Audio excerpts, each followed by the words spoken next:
So you love animals, have always loved animals, right? And you think you might want to devote your whole career life to working with them?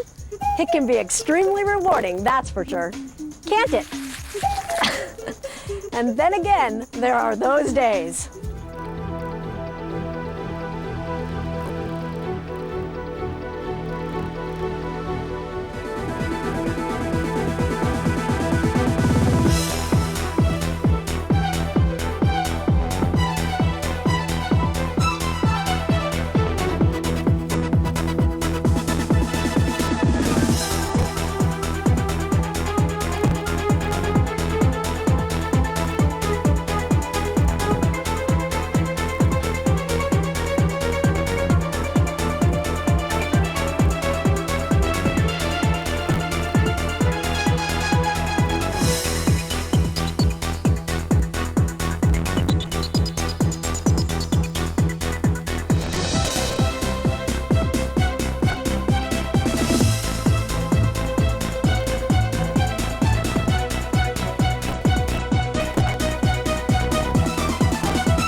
Hi, I'm Julie Scardina.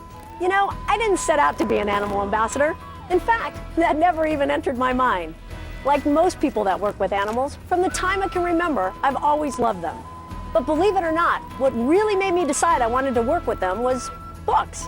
I loved the Tarzan series, and then I read all I could get my hands on about animal intelligence and communication. And Jane Goodall was one of my heroes. Throughout high school, I supported animal rescue organizations, and after I graduated, I attended Moore Park College in Los Angeles.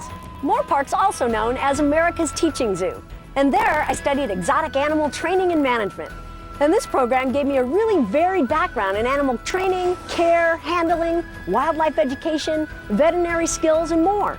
During college, I visited SeaWorld and knew that was where I wanted to work. I applied, was hired, and started out training pinnipeds at Sea Lion and Otter Stadium, and eventually worked with all the different animals throughout the entire park. Ultimately, I became SeaWorld of San Diego's curator of animal training, exposing me to every aspect of animal care in a zoological park setting. So how'd I get from animal curator to animal ambassador? Well, I think it was definitely destiny. One of my roles at SeaWorld had been media spokesperson for the parks. More and more, conservation was becoming a very personal issue for me, and I became extremely passionate about animal habitat and preservation, as well as working with partners that support conservation. When the animal ambassador job was offered, I readily accepted. It gave me the opportunity to combine everything I loved and believed in. That's my story, but there are lots of others. So get ready to hear about some common and not so common jobs working with animals. Who knows? You might discover your own career path by the end of this program. And in the meantime, I'll turn it over to my colleague, Chuck Carreau, who has a pretty unusual job himself. What do you mean, an unusual job? Doesn't everybody get to do what I get to do? Well, no question, I have a pretty cool job as a beluga whale trainer at SeaWorld. You know, working as an animal trainer is one of the most desired jobs at SeaWorld, and quite honestly, it's one of the toughest to get.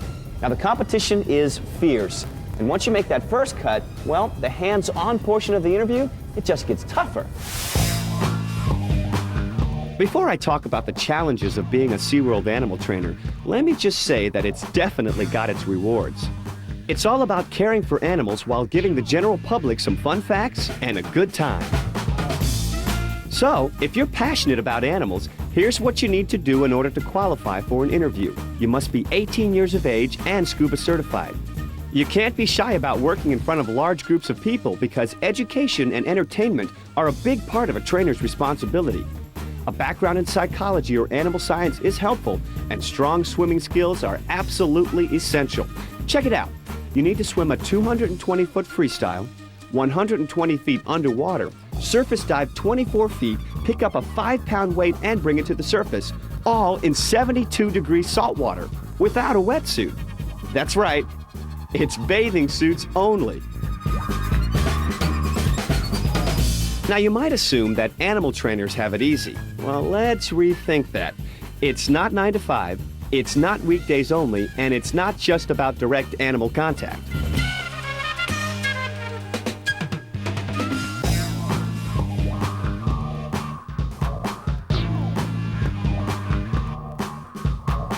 And like any job, there are days when everything runs like a top, and there are days where nothing goes right.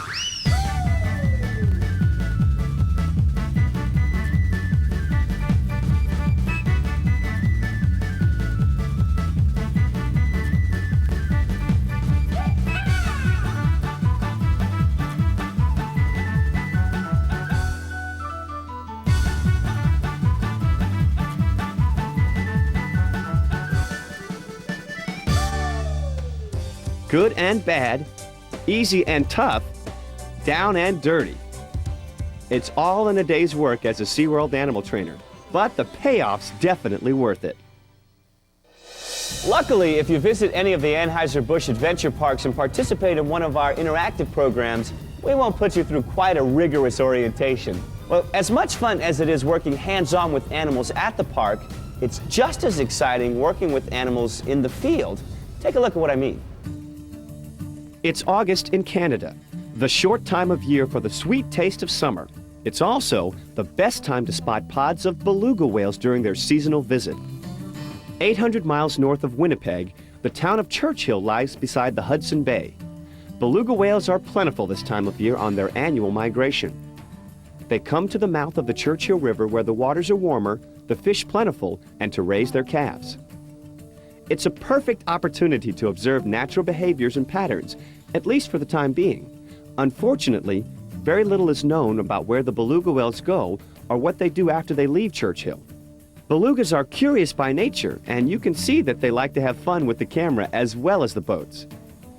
This lack of fear made them an easy target when hunting was allowed until the 1960s.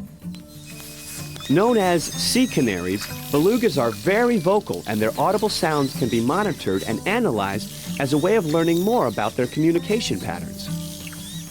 There is still much to be learned about beluga whales, but researching their behaviors in their home waters allows us to take this information and incorporate it into our park habitats. When it comes to animals, nothing tops a hands-on interaction. One of our most popular activities at SeaWorld San Antonio is participating in a BIP, Beluga Interaction Program. Guests sign up for a BIP in advance, then attend a brief orientation and classroom training program on site where they learn what to expect when they get in the water with the whales. To touch them, to have them respond to me, to look in the eye that closely was something that was real special. It's the only place in the world you can do this. See what I mean? When it comes to animals, nothing tops a hands-on interaction.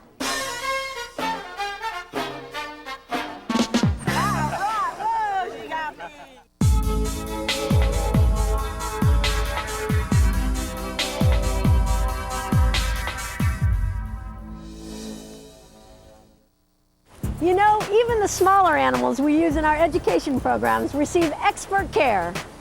Park personnel we refer to as our animal string have to know how to care for snakes, baby alligators, turtles, shark hatchlings, rabbits, hedgehogs, and tarantulas. The animal string has to know about a whole range of creatures. It's an amazing thing. Animal training sure is an exciting job to have, but what about the obvious animal career? Veterinary medicine. What do you say we take a look at veterinarians in a not-so-obvious way? Proceed with the operation. Roger. 30 seconds. What words come to mind when you imagine what it must be like to be a veterinarian in a zoological park? Variety might be one word. Diversity might be another. Or how about multitasking? One thing is certain. To be an effective vet in a zoological park, you gotta have a pretty broad knowledge base. You just never know when you might need to draw blood from a dolphin, help birth a rhinoceros, or fix a cracked shell on a sea turtle. I recently tagged along with SeaWorld veterinarian Dr. Walsh. He completely understands this required diversity. Well, being a veterinarian at SeaWorld is a lot of work, but we're exposed to animals anywhere from a 10-gram bird or a baby sea turtle to a 10,000-pound killer whale. In fact, lately we've been working on a 300-pound female alligator that has a foot infection. Well, were you able to actually clear up the infection? I think so. Dr. Walsh has to function not only as an alligator surgeon, but also as a bird doctor, a whale vet, and a sea lion dentist. We get a look at the gums, the teeth, the tongue, everything in there to make sure it's okay.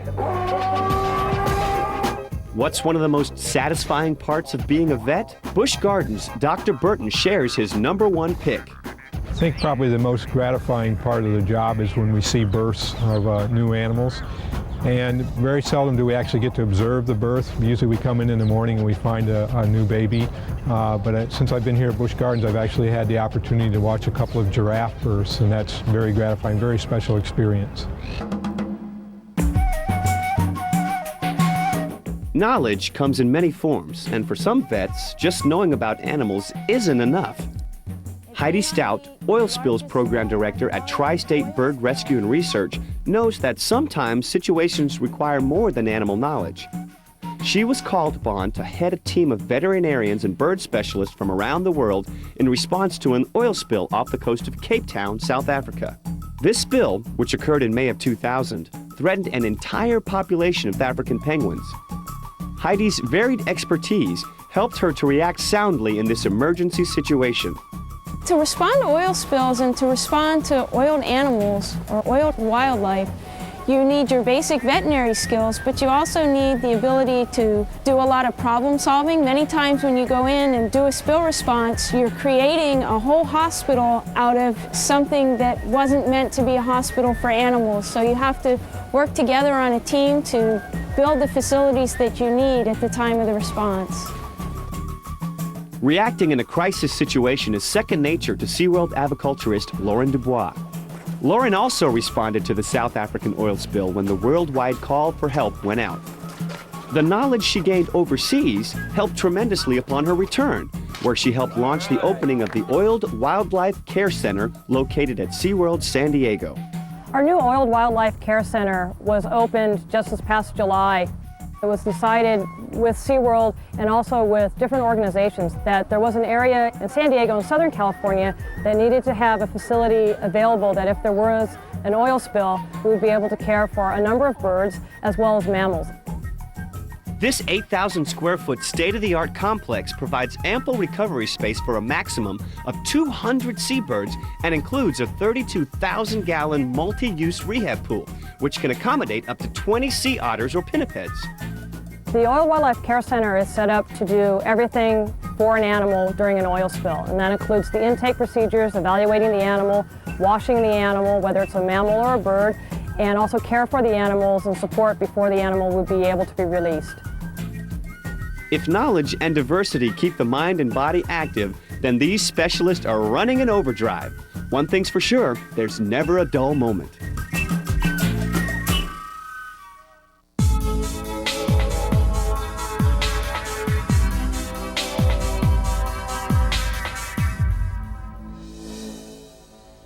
Maybe your science interest is combined with creativity. Well, I've got the job for you. Science writers research, write, and edit exhibit information, publications, curriculum material, program brochures, website content, you name it. Imagine, it's an amazing thing. We've looked at many animal-related jobs inside aquariums and zoological parks like SeaWorld and Busch Gardens. And it all looks like a lot of fun, and believe me, it really is. But did you know that these jobs play an important role in better understanding animals and their natural habitats? And the more we understand about animals and their surroundings, the more we can do to help protect and preserve them in their environments. Let's see how in-park work translates to out-of-park conservation. Busch Gardens Tampa conservation specialist Tina Goody recently spent a year in the African Congo studying western lowland gorillas in partnership with the Wildlife Conservation Society. She discusses the importance of research in the field. Field studies not only inspire people to learn more about their environment, but also it gives us a unique look at these animals that we see possibly in a zoo every day, and gives us a better idea of what we can do to give their homes at a zoo a more touch of reality, I guess, so they're happier. Field research is a two-way street. It not only supplies valuable information to bring back to a zoological park, but researchers can offer insight into animal conservation to indigenous communities. We've got a Clubby Bobo, which is working with the local kids, just teaching them to get more familiar with the animals in their own backyard so that they have a respect for them that they may not have had before. Working in the field isn't all glory. It takes a lot of guts, too. I miss people, my family and friends a lot, and also food. A lot of different types of food that aren't available in a national park in the middle of the Congo. No doubt, gathering information from the field is extremely important. But in order to maximize the value, spreading the message is crucial. If you have a desire, you can do it. It takes one person to make a difference. So if you want to do something in life, you go for it. Whether it's gorillas, birds, or reptiles, one thing is certain. There's no shortage of passion for the people who work with animals.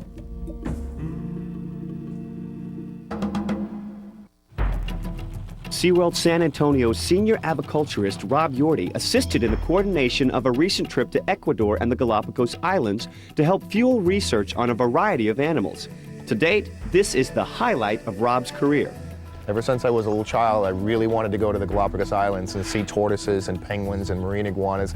And by getting a chance to actually make an impact and do some research and try to help out the animals down there and the researchers and try to bring that kind of information back to the people in the United States has probably been the most exciting thing for me overall. Rob feels that the blending of fieldwork and in-park activities is an extremely valuable combination. One of the real important things that I've been able to do and I've been able to share with a lot of my coworkers is taking the information from the field we get and bringing it back to SeaWorld San Antonio, but also taking our knowledge that we have learned here and taking it down to other areas like the project I do in Ecuador and the Galapagos Islands. Hands-on interaction in the field and in-park experience mutually benefits staff, partners, and best of all, animals. It's a win-win-win combination.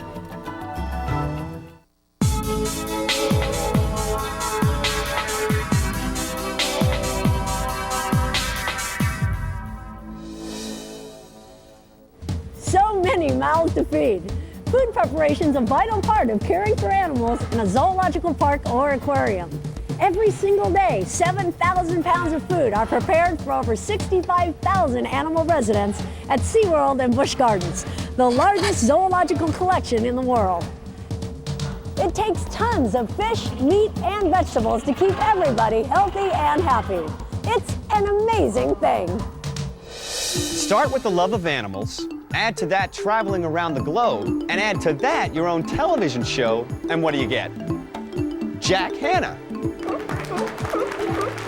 Jack Hanna's Animal Adventures is one of the most popular long-running animal shows on television, and it's broadcast in 65 countries worldwide. But you know, you just don't become a TV personality overnight. Jack put years of effort into a variety of jobs at zoological parks, eventually working his way to director of the Columbus Zoo. We caught up with him at his base camp at Busch Gardens to find out what it took for him to get the experience, expertise, and knowledge that brought him to the point he's at today. Who knows? Maybe he has some tips on how you can become the next Jack Hanna. Hi everyone, I'm Jack Hanna, here at my base camp, Busch Gardens, Tampa Bay. For years, every week, people all around the world have heard this greeting from Jack Hanna. From our living rooms alongside Jack, we have traveled to the Arctic Circle, Africa, Australia, Israel, Jack of Arabia, and everywhere in between.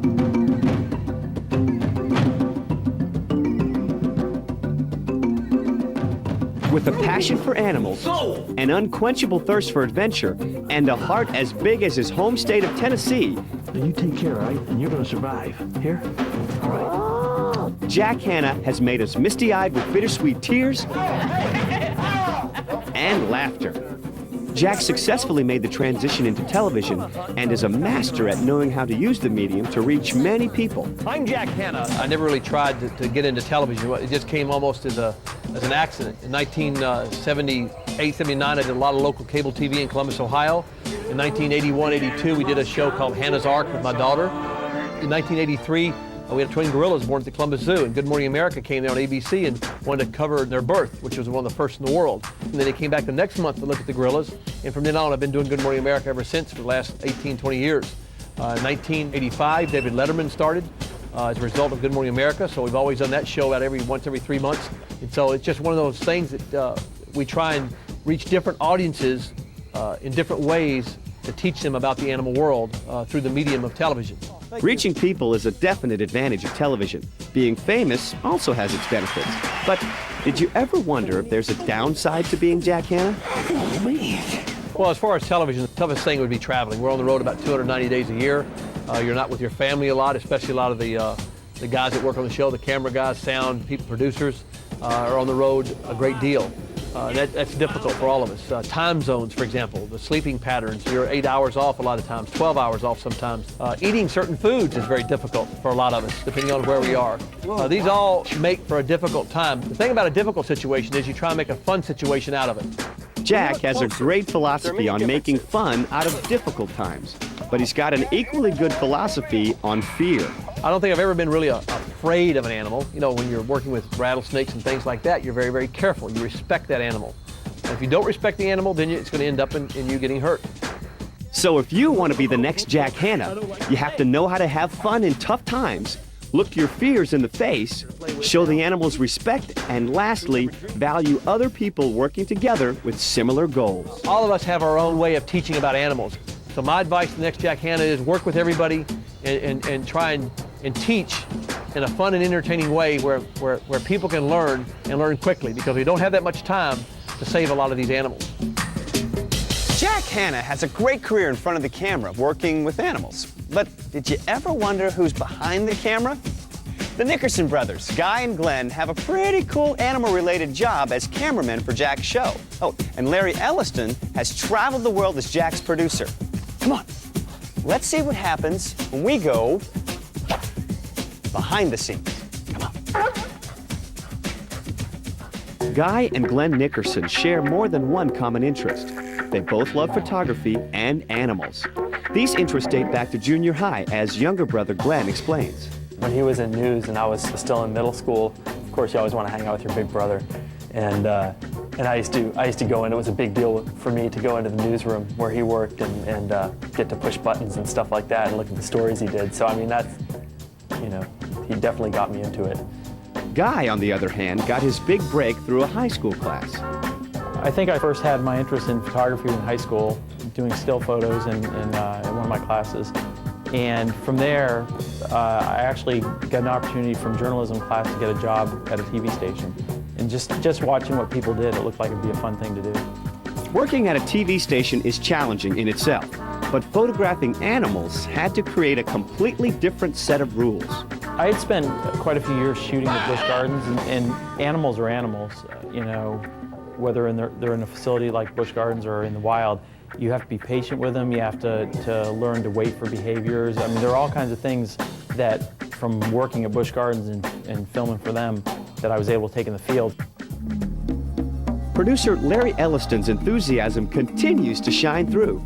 To work on a national program, I think one of the most important things is that you have a lot more people that you are telling stories to. It was a wonderful day when I started working on this program. Both brothers and Larry find their work endlessly fascinating, and having traveled the entire world, each hold their own special memories and fears. We had a good time filming gorillas in Uganda one time, and we actually got charged by a gorilla.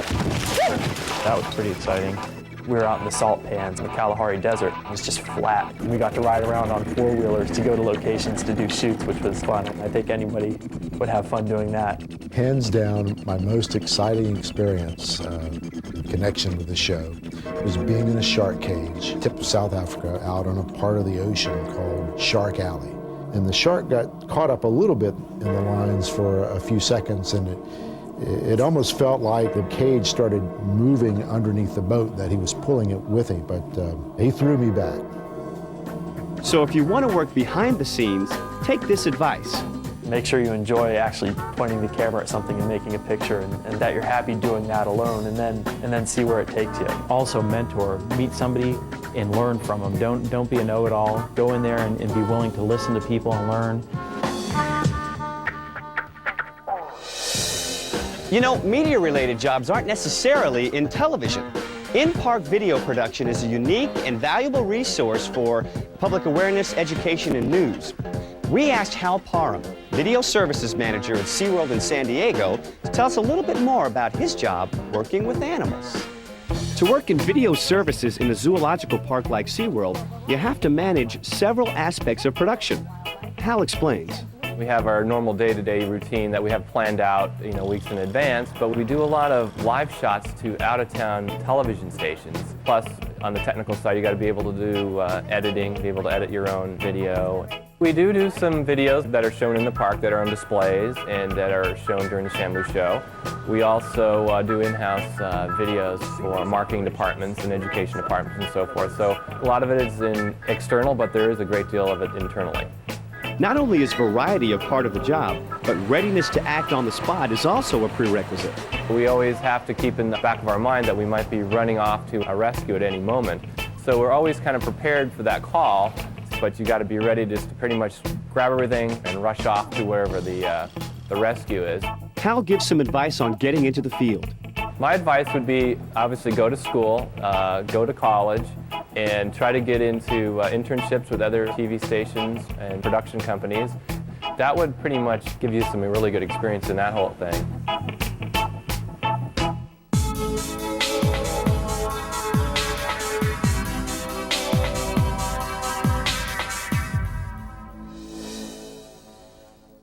Shamu Stadium here at SeaWorld in San Diego holds 6.7 million gallons of water.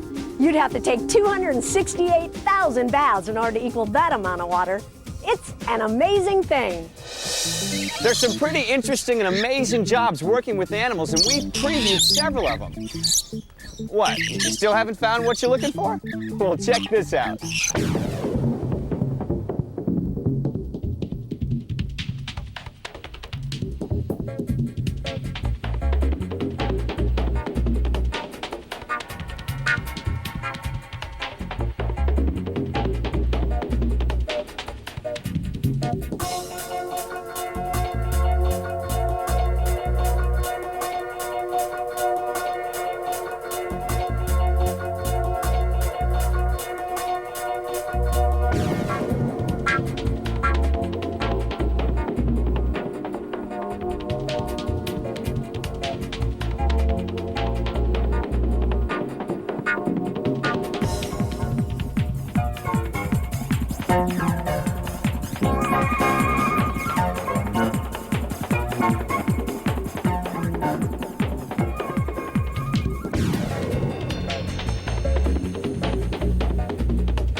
So, if you love animals and you decide you want to devote your career to them, there's plenty of jobs to choose from.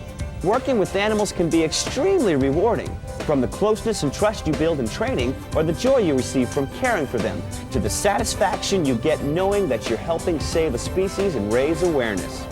On behalf of Anheuser-Busch, I'm Chuck Carreau, wishing you a future filled with fun and animals. You can get a taste of what it's like right now by attending Adventure Camp at SeaWorld or Busch Gardens. To find out more about Adventure Camp or careers working with animals, log on to our website at www.seaworld.org. And thanks for joining us, and best of luck in your own career choice.